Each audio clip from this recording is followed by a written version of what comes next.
Ever wondered how Hamas, a name frequently heard in news, came into existence? As we peel back the layers of time, we find ourselves navigating through a complex labyrinth of events, decisions, and repercussions that have shaped the world as we know it today. In this exploration, our journey takes us to a region that has been the cradle of civilizations, a melting pot of cultures, and the epicenter of many geopolitical conflict, the Middle East. Here, amidst the ever-changing political landscape, emerged a group known as Hamas.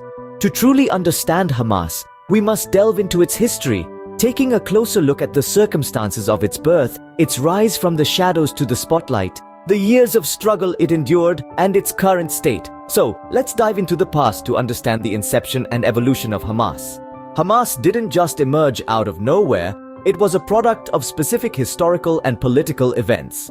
Its formation in 1987 during the First Intifada, a period of heightened Palestinian resistance against Israeli occupation, marked a significant shift in the region's political landscape. But to truly understand the birth of Hamas, we must first look at the influence of Sheikh Ahmed Yassin, the group's founder.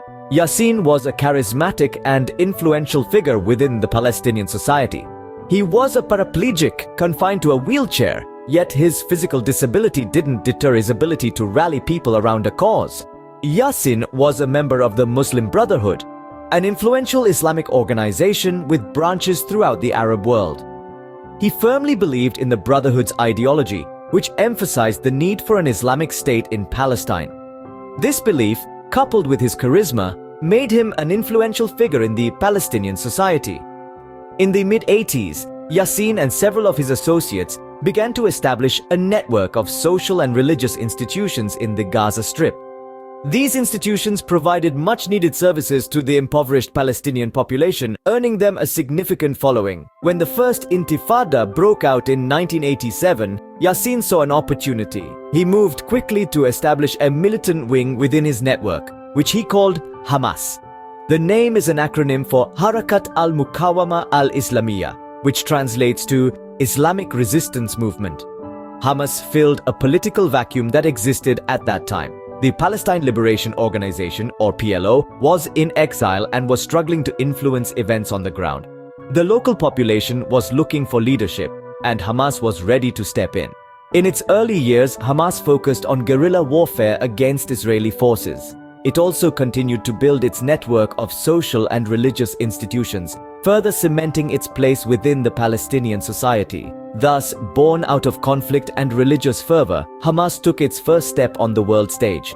Hamas's journey from a fringe group to a major political player is quite fascinating. Our tale picks up in the late 90s and early 2000s, a period that saw Hamas steadily building its influence, not just through its military wing, but also through its extensive network of social services. It was during this time that Hamas began to win hearts and minds by providing much-needed services like healthcare, education, and welfare in the beleaguered Gaza Strip and West Bank. But it was the year 2006 that marked a turning point. That year, the Palestinian territories held their second-ever legislative elections. Hamas, capitalizing on widespread dissatisfaction with the ruling Fatah party, decided to participate. And participate they did. In what was a surprise to many, Hamas won a decisive victory, securing a majority in the Palestinian Legislative Council. This victory didn't just mark a shift in power. It was a seismic event that sent shockwaves through the Middle East and the world. The group, once a fringe player operating in the shadows, was now a legitimate political entity, right in the heart of power. This unanticipated turn of events was met with a mixed response from the international community. While some nations cut off aid to the Palestinian Authority due to Hamas's designation as a terrorist organization, others called for dialogue and engagement. The European Union and the United States were quick to suspend aid, while countries like Russia and Norway chose to engage with Hamas, recognizing the need for dialogue with the newly elected government. So, the group that had once been on the outskirts of political discourse was now at the center. It was a development that left many grappling with the reality of a new political landscape. Yet, despite the controversy and the challenges, one thing was certain. Hamas, once in the shadows, had now stepped into the spotlight for better or worse. With power came immense challenges and struggles for Hamas. As the organization stepped into the limelight, it found itself in the midst of a whirlwind. The heavy mantle of leadership was not easy to bear, especially amidst the tumultuous political landscape of the Middle East.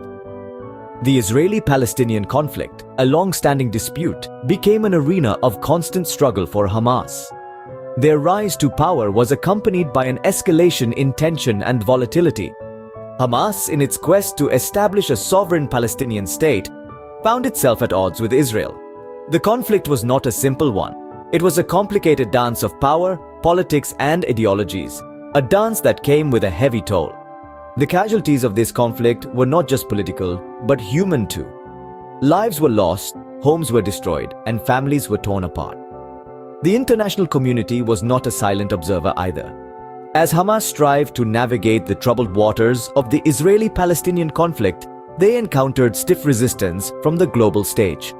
Many countries, including the United States and the European Union, categorized Hamas as a terrorist organization. This label brought with it a series of international sanctions that severely impacted the socio-economic conditions in the Gaza Strip. The sanctions crippled the economy, leading to a sharp increase in unemployment and poverty. Yet, these struggles were not just external. Inside the organization, there were clashes of ideologies and power struggles. The path that Hamas chose was not an easy one. It was strewn with challenges that tested their resolve at every turn. But as we know, adversity often brings out the true mettle of an organization. Despite the hurdles, Hamas showed resilience. They continued to fight for what they believed in, maintaining their stance in the face of international criticism and internal conflicts. They weathered the storm of sanctions, navigating their way through a crippled economy and the hardships that came with it. In the face of adversity, Hamas continued to hold its ground, carving out a significant place in history. Fast forward to the present day, where does Hamas stand? Today, Hamas exists as a significant player in the Middle East, wielding considerable influence both within and beyond the borders of Palestine.